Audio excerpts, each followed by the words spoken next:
إذن أحبائي، مساء الخير على كل المشاهدين. أتمنى أن تكونوا أحبائي بخير وبصحة وعافية. إذن أحبائي، أقدم لكم جديد اليوم، تغيرات جديدة، ظهور قنوات جديدة على النايلسات. صلوا على حبيبنا وسيدنا محمد صلى الله عليه وآله وسلم، عليه أفضل الصلوات وأزكى تسليم. إذن تفضلوا، لن أطيل عليكم. من القائمة الرئيسية منيو دائما نختار التركيب، ثم قائمة الترددات تي بي، ثم نضغط على زر إضافة التردد، تظهر لنا هذه الشاشة. نضيف التردد الأول معنا، تفضلوا. التردد 11555، معدل ترميز 27500، والاستقطاب عمودي رأسي أو حرف V. هذا أحبائي تردد ظهرت عليه قناة أفلام أجنبي رائعة جدا، مهمة ممتازة، سألتم عنها كثيرا. هي قناة جديدة، قناة دريم موفيز، دريم سينما.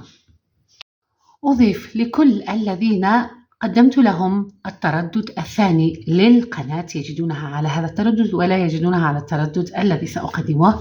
سأقدم تردد القناة الثاني. التردد الثاني حزمة عامة 10-9-7-2، معدل ترميز 27500، والاستقطاب أفقي H.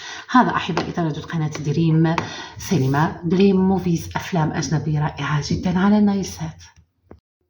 أيضا أعزائي المشاهدين، لكل من طلب مني قناتها العربية، القناة تبث على هذا التردد 10-9-52، معدل ترميز 27500، والاستقطاب أفقي H.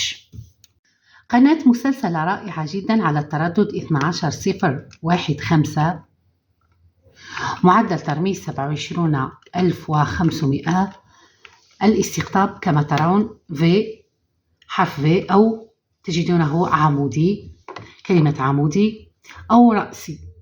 إذن أحبائي، كل على حسب الريسيفر الخاص به. إذن أحبائي، هذا تردد قناة ليبيا الرسمية. القناة تبث مسلسلات رائعة جدا لكل من يهمه الأمر.